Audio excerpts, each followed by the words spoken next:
नमस्कार दोस्तों, big learning के यूट्यूब प्लेटफॉर्म पर आप सभी लोगों का एक बार फिर से स्वागत है। कल हमने चर्चा किया हुआ था स्वतंत्रता के अधिकार की, जिसमें हमने अनुच्छेद 19 से लेकर के 22 तक के सारी स्वतंत्रता के अधिकार की चर्चा की हुई थी। जब हम क्लास लेकर निकले तो रास्ते में कुछ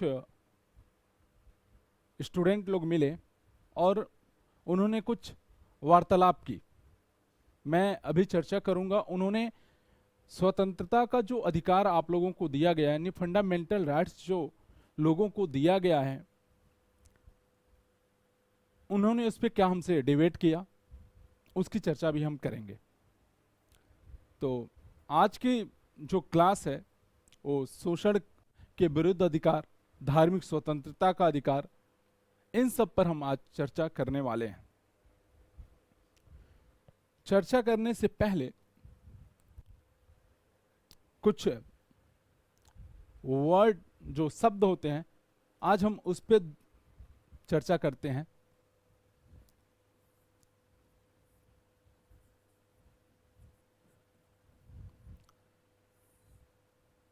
बिखरना या टूटना।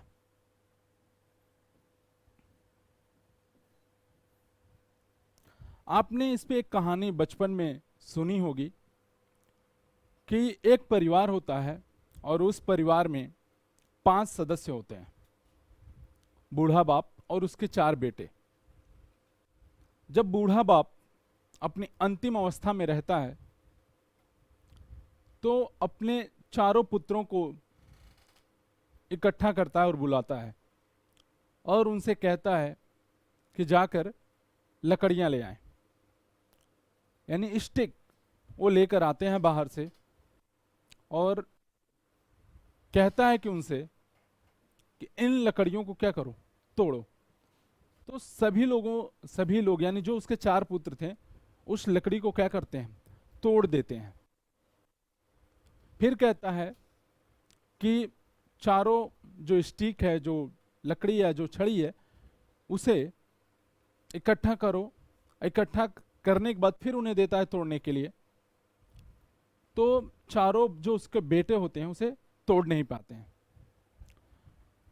तो कहने का मतलब यही है कि जो टूटना है, टूटने का मतलब यह नहीं होता है कि लोग वहां से बिखर गए।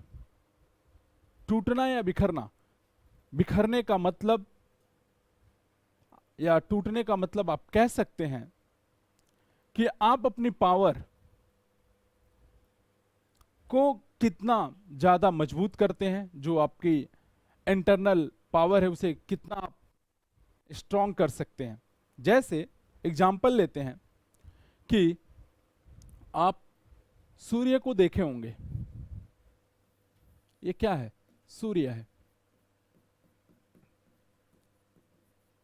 यह क्या है? सूर्य।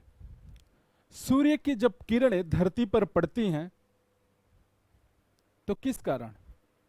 कि वह क्या है, उसकी किरणें बिखेर रही हैं, यानी जो सूर्य की किरणें फैल रही हैं। तो फैलने का मतलब या टूटने का मतलब यही है कि वो अपनी एनर्जी को क्या कर रही हैं, प्रसारित कर रही हैं। आप लोग जो लोग पढ़ाई कर रहे हैं, या भारत एक ऐसा देश है जो कृषि प्रधान देश है। कृषि प्रधान देश के साथ साथ आप देखेंगे कि जब हम कृषि करते हैं, जब हमारे जो पिताजी हैं या भाई, जो भी हमारे गार्जियन हैं, जब खेती करते हैं तो जो बीज होता है, जो सीड्स होती हैं, क्या करते हैं, खेतों में उसे बिखेरते हैं। जब खेतों में सीड्स को बिखेरा जाता है और वह सीड्स एक नए पौधे का जन्म लेता है, और वह एक नए पौधा, एक बड़ा पौधा बनकर जो फसल के रूप में हमें क्या करता है, भोजन देता है। तो कहने का मतलब यही है कि आपके जीवन में यदि किसी भी प्रकार की समस्या है, किसी भी प्रकार का संकट आए, तो उससे आप टूटिए मत, उसे अपनी मजबूती बनाइए। कृष्ण जन्माष्टमी आप लोगों ने बहुत धूमधाम से मनाया, और आप वहां से भी एक सीख ले सकते हैं कि कृष्ण भी अपने परिवार से यानी अपने माता पिता से बिखरे थे, और कर्ण भी। दोनों में अंतर क्या था? कृष्ण माता देवकी के पुत्र होते हैं और कर्ण माता कुंती के पुत्र होते हैं। लेकिन दोनों ने जब दोनों अपने माता पिता से अलग हुए तो परिस्थितियों को उन्होंने कैसे अपना हथियार बनाया।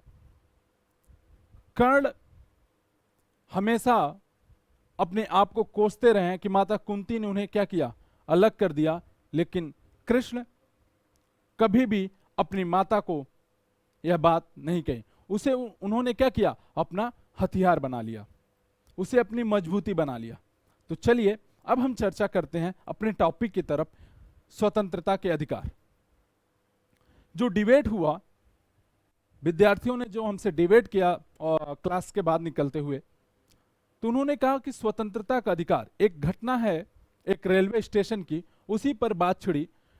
उन्होंने कहा कि एक गर्लफ्रेंड और एक बॉयफ्रेंड स्टेशन पर मिलते हैं, और जब स्टेशन पर मिलते हैं तो गर्लफ्रेंड और बॉयफ्रेंड यानी एक लड़का और लड़की आपस में मिलते हैं, गले मिलते हैं, ठीक है, और किस करते हैं। तो ये क्या है, एक सार्वजनिक प्लेट है। रेलवे स्टेशन हो, बस अड्डा हो, या कोई भी पब्लिक ऐसा प्लेस है और वहां पर आप ऐसे कार्य करते हैं, तो वहां पर आपकी स्वतंत्रता पर रोक लगाई जा सकती है। हमने बताया था कि आप कोई भी काम जो आपको अधिकार दिए गए हैं और वह समाज में आपके कार्यों से क्या हो, बुराई फैले या देश के हित में वह कार्य ना हो, तो आपकी स्वतंत्रता पर रोक लगाई जा सकती है। ठीक है, चलिए अब हम जो आज का हमारा टॉपिक है हम उस पर चर्चा करते हैं। आज का है कि शोषण के विरुद्ध अधिकार, भाग 3, अनुच्छेद 23 से 24। अनुच्छेद 23 क्या कहता है? अनुच्छेद 23 बेगार प्रथा पर रोक लगाता है। बेगार प्रथा या मानव के व्यापार कह सकते हैं, या कबूतरबाजी। क्या है मानव व्यापार, क्या है बेगार प्रथा या कबूतरबाजी, हम इसको डिटेल से समझते हैं।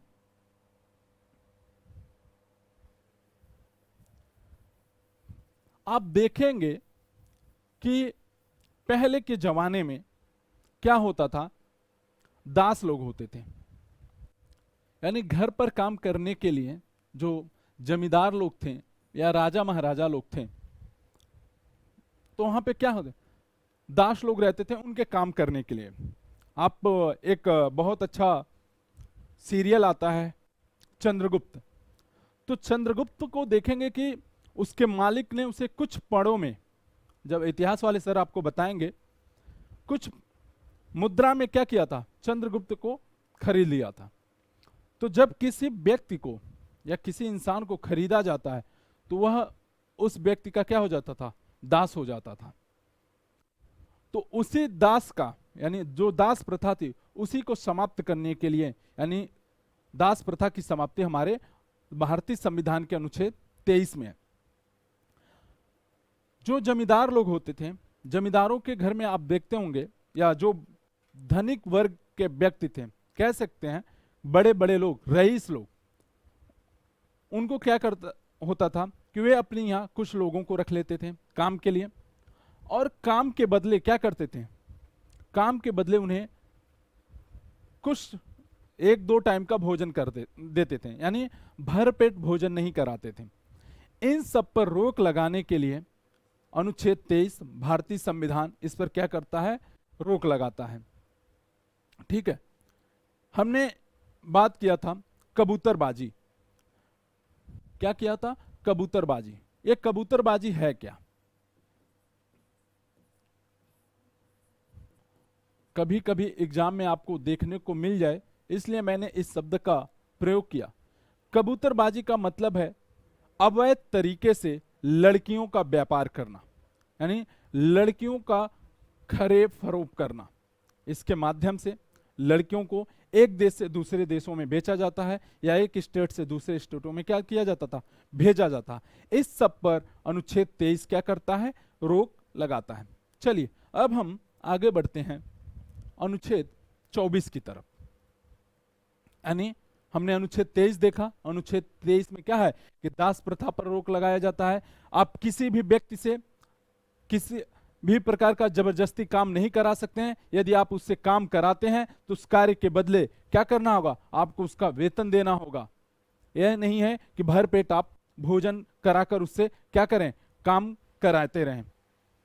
आप जितना काम कराएंगे कार्य योग्यता के अनुसार उसे जो भी होगा, जो वेतन उसका बनता है वह वेतन आपको देना ही होगा। ठीक है, अगला है अनुच्छेद 24। अनुच्छेद 24 कहता है बाल श्रम पर रोक।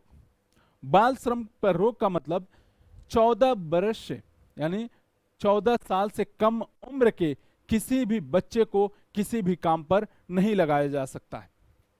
जैसे कि आप देखेंगे जो लोग शहर में रहते हैं, छोटे छोटे बच्चे गली गली घूमकर, मोहल्ले मोहल्ले घूमकर क्या करते हैं, कूड़ा इकट्ठा करते हैं।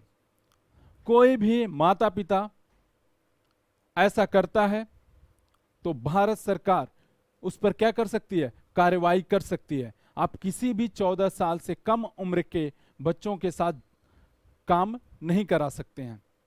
अगला आप देखेंगे कि जब चाय की जो दुकानें होती हैं तो हर चाय की दुकान पे एक छोटू होता है, और वो छोटू क्या करता है, आप जब जाते हैं तो आप छोटू से कहते हैं कि छोटू चाय ला या मेज को साफ करो, यानी वो क्या करता है, आपको सर्विस देता है।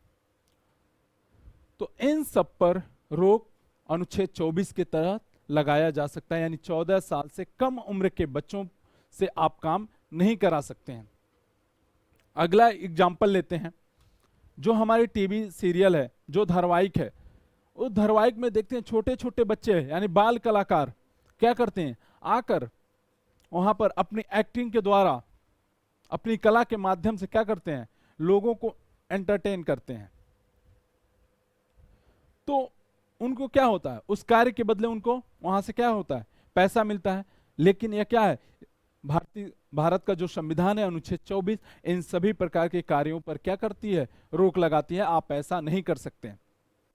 अगला जब हम आगे बढ़ेंगे तो पहले था कि छोटे मोटे कामों पर आप रोक लगा सकते हैं, लेकिन जब इसमें संशोधन किया गया 2006 में, मनमोहन सिंह की जब सरकार थी, उन्होंने कहा कि उनकी सरकार ने यानी 14 वर्ष तक के जो बच्चे हैं उनके जो कल कारखाने हैं या जो खदानें हैं या जो खतरनाक प्रकार के जो काम होते हैं, जैसे कालीन बुनना, खदानों में काम करना, या जो देखते हैं आप बड़े बड़े जो ब्रिज बनते हैं, वहां पर इस तरह के काम के लिए बच्चों को आप क्या कर सकते हैं, काम पर नहीं लगा सकते हैं। ठीक है, अनुच्छेद 23 और 24 यानी जो शोषण के विरुद्ध अधिकार था उसकी चर्चा हमने कर लिया। अब हम चर्चा करने वाले हैं अनुच्छेद 25 की, यानी 25 से लेकर 28 तक।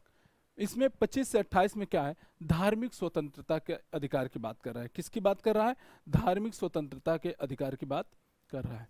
ये धार्मिक स्वतंत्रता का अधिकार है क्या, ठीक है, अब हम इसकी चर्चा करेंगे कि धार्मिक स्वतंत्रता क्या है। अनुच्छेद 25 क्या कहता है, अनुच्छेद 25 कहता है कि सभी नागरिकों को अपने धर्म को मानने, यानी अपने धर्म, चाहे उनका धर्म क्या है, चाहे वह धर्म हिंदू हो, मुस्लिम हो, सिख हो, ईसाई हो, जैन हो, बुद्धिस्ट हो, ठीक है, अपने धर्म को मानने, उनका प्रचार प्रसार करने तथा धर्म में लिखी हुई बातों के अनुरूप क्या करना, आचरण करने तथा अंतःकरण की स्वतंत्रता क्या करता है, प्रदान करता है। यानी ये अनुच्छेद 25 क्या कहता है, अनुच्छेद 25 आपको कहता है कि जितने भी नागरिक हैं, यानी सभी नागरिक अपने धर्म का क्या करते हैं, क्या कर सकते हैं, प्रचार प्रसार कर सकते हैं। यानी चाहे आप हिंदू हो या मुस्लिम हो, आप क्या करना है, आपको अपने धर्म का प्रचार प्रसार करना है। तो आप देखते होंगे कि जो टीवी चैनल हैं, टीवी चैनलों पर आप देखेंगे कि एक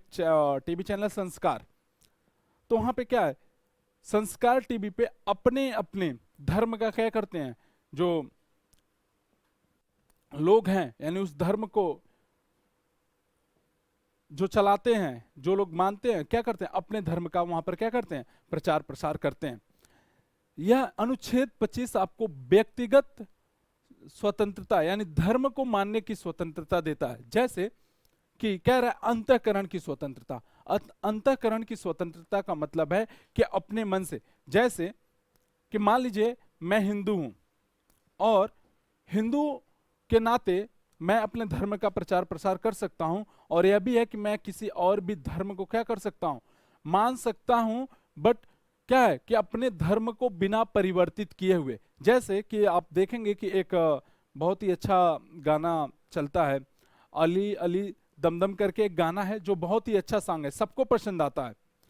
कुछ ऐसे मुस्लिम भाई लोग भी होंगे, उन मुस्लिम भाई लोगों को क्या होगा, जो हमारा हिंदू धर्म में जो कुछ भजन है, संगीत है, चाहे हनुमान चालीसा है या आरती है या किसी श्लोक की स्तुति है, चाहे वो गायत्री मंत्र हो, चाहे महामृत्युंजय हो, तो क्या कर सकते हैं, बिना धर्म को परिवर्तित किए हुए अपने मतलब धर्म को, और जो उनका धर्म है चाहे वो मुस्लिम हो या हिंदू हो, अपने धर्म को परिवर्तित किए हुए भी बिना भी क्या कर सकते हैं, दूसरे धर्म को मान सकते हैं। ठीक है, आप अपने गांव या परिवार में भी देखिए कि दिवाली के पर्व पर यदि आप हिंदू हैं तो आपके गांव में क्या होंगे, कुछ मुस्लिम परिवार होंगे।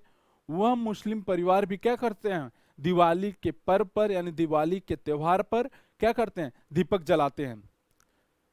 जब उनका एक बहुत ही प्रसिद्ध त्योहार है ईद, जब वो ईद लोग मनाते हैं तो क्या आप उनसे गले मिलकर ईद की बधाइयां नहीं देते हैं। तो मुस्लिम लोगों का हिंदू के प्रति रुझान और हिंदू लोगों का मुस्लिम लोग के त्योहारों के प्रति रुझान क्या है, यह एक प्रकार के अंतःकरण है। ठीक है, अगला उदाहरण हम यहाँ पे समझते हैं, धर्म के अनुरूप आचरण कर रहे हैं। यहां पर था धर्म के अनुरूप आचरण करने की प्रथा। धर्म के अनुरूप आचरण क्या है, जैसे हिंदू का एक धर्म है, ठीक है, तो हिंदू धर्म में क्या होता है, 16 संस्कार हैं। उन 16 संस्कारों में आप एक विवाह का धर्म होता है।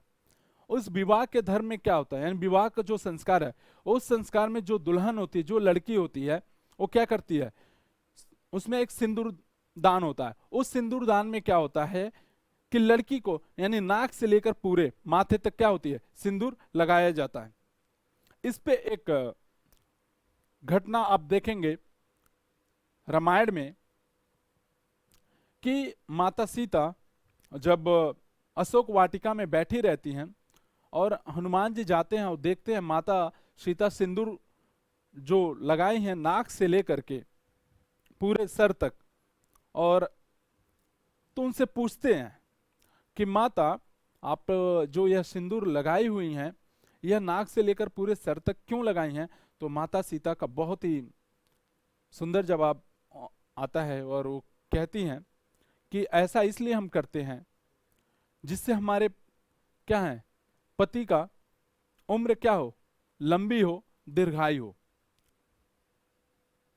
तो हनुमान जी सोचते हैं कि सिंदूर लगाने से यदि किसी पुरुष का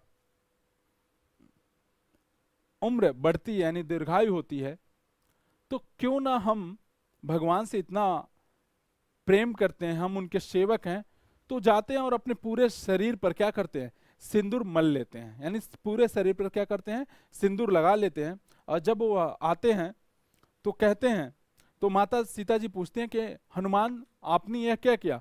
तो हनुमान जी कहते हैं कि जिस प्रकार माता आपने बोला कि नाक से लेकर माथे तक सिंदूर लगाए हैं इससे उम्र बढ़ती है, तो मैंने प्रभु के लिए, प्रभु के यानी लंबी उम्र के लिए, यानी वो क्या रहे अनंत समय तक बने रहे, यानी वो हमेशा कह रहे हैं जीवित रहे, तो इसलिए हमने क्या किया, पूरे शरीर में अपने सिंदूर लगा लिया। तो ये क्या है, धर्म के अनुरूप आचरण है।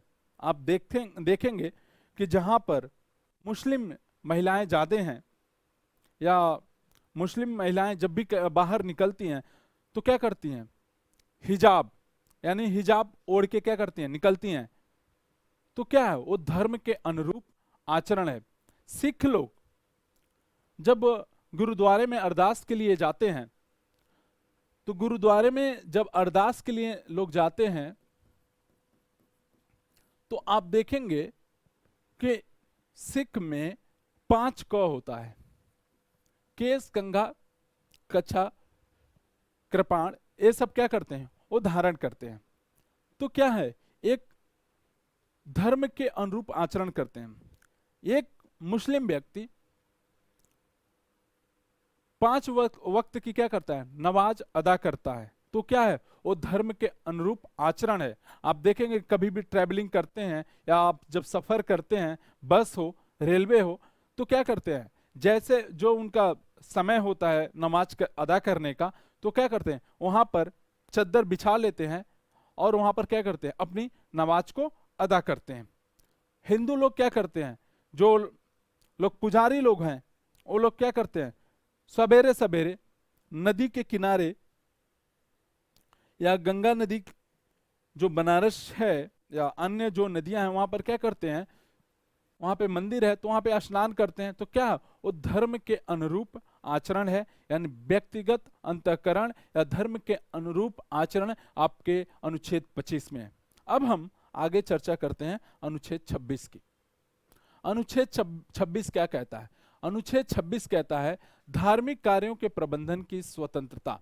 यानी धार्मिक कार्यों के प्रबंधन की स्वतंत्रता का मतलब है कि आप अपने धर्म के प्रचार प्रसार कर सकते हैं सामूहिक रूप से।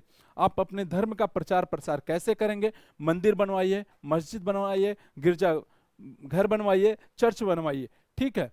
और उसमें क्या करिए, अनुदान के लिए आप एक ट्रस्ट बनाइए। अब उस ट्रस्ट से जो पैसा आएगा उस पैसे का निर्माण आप क्या करेंगे, लोक हित में करेंगे और मंदिर के निर्माण में करेंगे, मस्जिद के निर्माण में करेंगे, चर्च के निर्माण में करेंगे, यानी अपने धर्म के प्रचार के लिए। अब ये नहीं कि ट्रस्ट में जो पैसा आया, ट्रस्ट में जो पैसा आया, अनुदान आया लोगों के द्वारा, अब मान लीजिए क्या है, हिंदू मंदिर है, क्या है, हिंदू का कोई मंदिर है। अब इस मंदिर में क्या हुआ, मान लीजिए जो अयोध्या की राम मंदिर बन रही है, बस आप लोगों के समझाने के लिए है, मैं किसी धर्म के प्रति छोट नहीं कर रहा हूं, ठीक है। अब इस मंदिर में क्या हुआ, ट्रस्ट से अनुदान आया, क्या आया, ट्रस्ट से अनुदान आया। अब इस मंदिर में जो भी पैसा आ रहा, अब इस पैसे का उपयोग आप लोक हित में न करके क्या करें, इस पैसे को, मान लीजिए दिवाली का त्योहार है, अब पैसा आ गया, अब इस दिवाली के त्योहार पर आप क्या करें, लोगों क्या करते हैं, दीपक जलाते हैं, पटाखे फोड़ते हैं। अब पटाखे फोड़ने की जगह पर आप क्या करें, लोगों को बम बांटें, बम फोड़ने को उत्साहित करें। तो ऐसा काम आप नहीं कर सकते हैं। तलवार बांटें या कुछ भी इस प्रकार का काम आप नहीं कर सकते हैं। यानी अब देखिए इसमें क्या कर रहा है, लोक व्यवस्था, सदाचार, स्वास्थ्य के अधीन रहते हुए प्रत्येक धार्मिक संप्रदाय या उसके किसी भी अनुभाग को क्या होना चाहिए, धार्मिक पूर्ति प्रयोजन के लिए संस्थाओं की स्थापना और पोषण कर सकते हैं। दूसरा, क्या अपने धर्म विषयक कार्यों का प्रबंधन कर सकते हैं। तीसरा है जंगम और स्थावर संपत्ति का अर्जन और स्वामित्व कर सकते हैं, और ऐसी संपत्ति का विधि के अनुसार प्रशासन करने का। यानी ठीक है, यानी जब आप मंदिर का निर्माण कर रहे हैं, मस्जिद का निर्माण कर रहे हैं, तो कहने का मतलब यही है कि मंदिर, मस्जिद, गुरुद्वारा, चर्च का जब भी आप निर्माण कर रहे हैं तो आप लोगों के हितों को ध्यान में रखते हुए, ये नहीं कि आपको मंदिर का निर्माण करना है तो किसी के घर में आप मंदिर का निर्माण कर दें, मस्जिद का निर्माण करना है तो किसी के घर में जाके आप मस्जिद का निर्माण करें, ऐसा आप नहीं कर सकते हैं। ये हमारा अनुच्छेद 26 कहता है।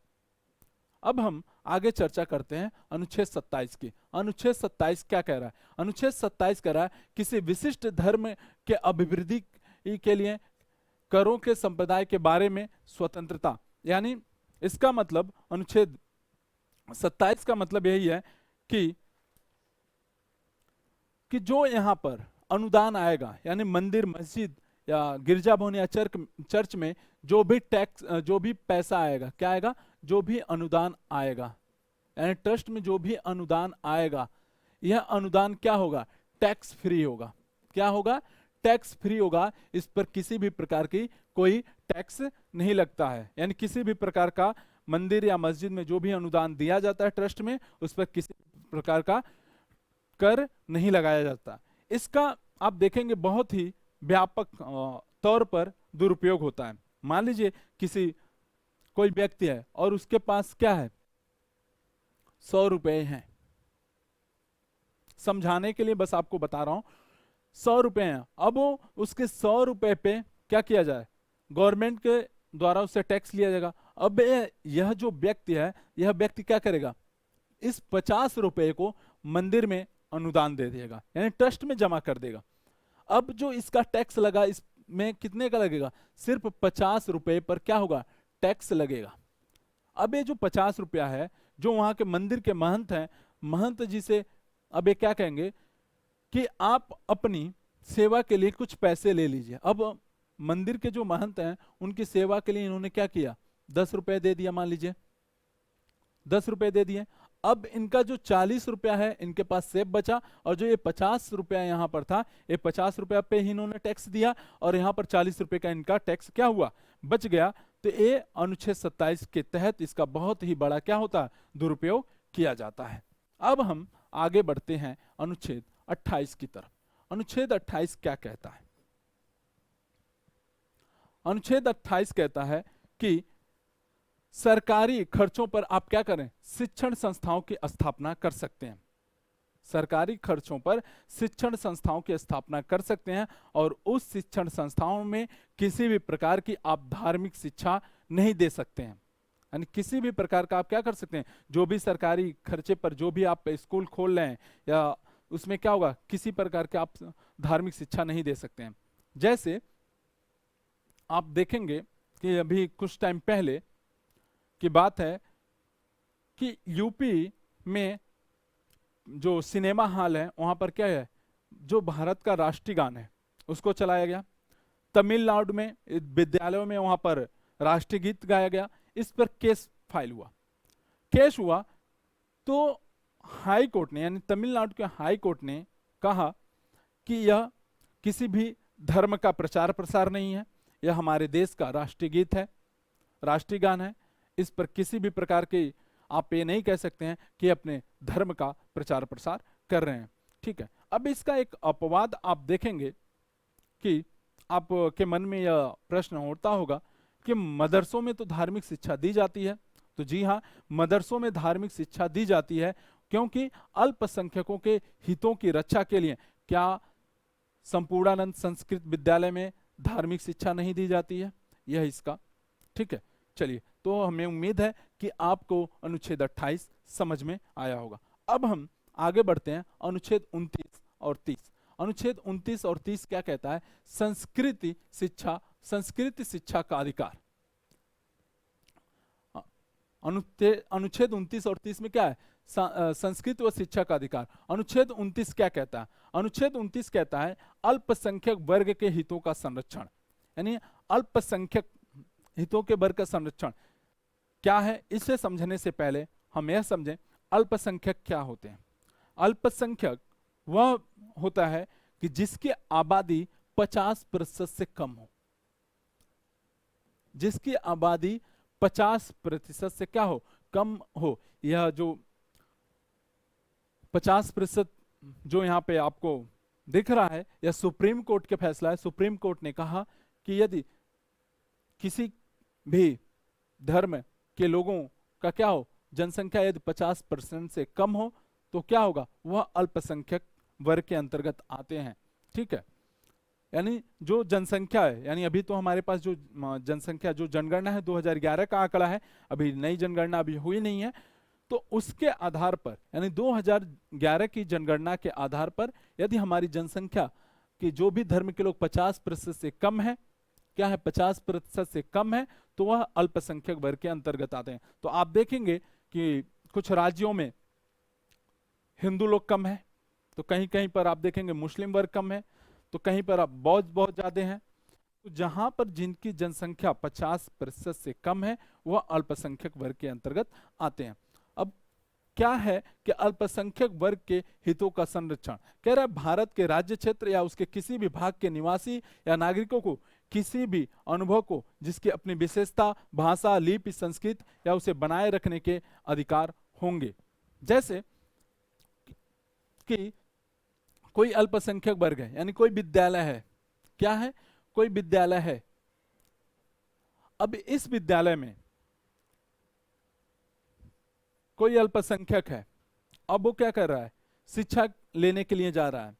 अब उसे आप उसके किस आधार पर, संस्कृति के आधार पर मान लीजिए। अब उसकी संस्कृति क्या है, मान लीजिए उसकी संस्कृति क्या है, कोई हिंदू है तो उसका संस्कृति यही है कि वह अपने बड़ों का आदर कैसे करेगा, नमस्ते करके या पैर झुककर करेगा।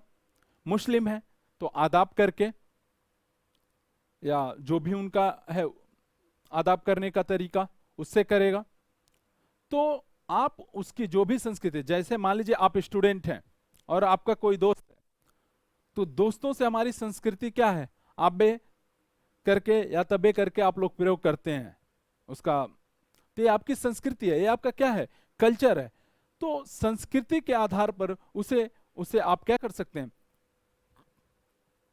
संरक्षण से मतलब वंचित नहीं कर सकते हैं। फिर है यदि उसकी भाषा, क्या है उसकी भाषा, अब उसकी भाषा क्या है, उसकी भाषा है हिंदी है, संस्कृति है, अंग्रेजी है, उर्दू है, तो इस आधार पर भी आप उसे शिक्षण संस्थाओं से वंचित नहीं कर सकते हैं। अगला है लिपि, उसकी लिपि खरोष्टी है, देवनागरिक है, यानी जो भी उसकी लिपि है उसके आधार पर भी आप उसको क्या करेंगे, संरक्षण देंगे। यह नहीं है कि आप उसे क्या करें, वंचित करेंगे। ठीक है, ये रहा अनुच्छेद 29। अब हम अगला बात करते हैं अनुच्छेद 30 की।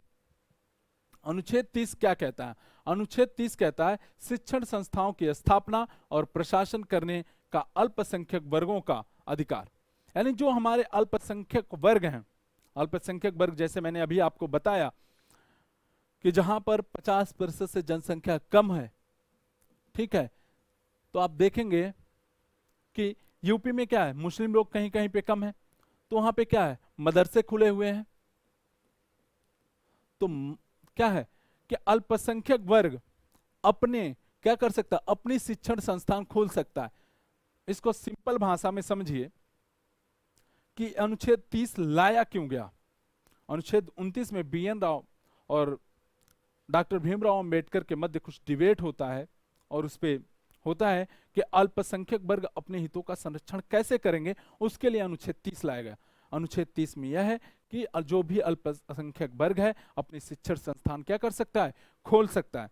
जैसे कि मान लीजिए कि एक कोई विद्यालय है और उस विद्यालय में सारे के सारे क्या हैं, ब्राह्मण या हिंदू धर्म के लोग बैठे हैं, हिंदू धर्म के लोग बैठे हैं, और उसमें कोई मुस्लिम वर्ग का बच्चा क्या किया, पढ़ने चला गया, और वो वहां पर पढ़ने चला गया। अब उसकी दाढ़ी क्या है, बड़ी बड़ी है। अब उन सारे जो हिंदू वर्ग के बच्चे हैं उनके क्या है, क्लीन शेव है। अब जब कोई वहां पर दाढ़ी, बड़े दाढ़ी वाला बच्चा वहां पे जा रहा है, अब उसकी दाढ़ी को लोग पकड़ के खींच रहे हैं, तो क्या वो वहां पर अपनी शिक्षण ग्रहण कर पाएगा, नहीं, क्योंकि वह क्या करेगा, उस वर्ग से अपने आप को अलग महसूस करेगा। मान लीजिए दूसरा एग्जाम्पल, कोई जैन धर्म का है। जैन धर्म जो दिगंबर लोग हैं, दिगंबर लोग क्या करते हैं, वस्त्र धारण नहीं करते हैं। अब जहां पर सभी लोग कपड़े पहनकर पूरे सुसज्जित व्यवस्था से पढ़ाई करने जा रहे हैं, अब दिगंबर लोग जब वहां पर जाएंगे तो नग्न होंगे। तो क्या अब 100 लोगों के बीच में एक नंगा लड़का जाके पढ़ाई करे तो क्या वहां पे वो पढ़ाई कर सकता है, वो अपने आप को क्या करेगा, असहज महसूस करेगा। तो उनके हितों की संरक्षण के लिए अनुच्छेद 30 लाया गया। ठीक है, आज की क्लास बस यहीं पर हम समाप्त करते हैं, तब तक के लिए धन्यवाद।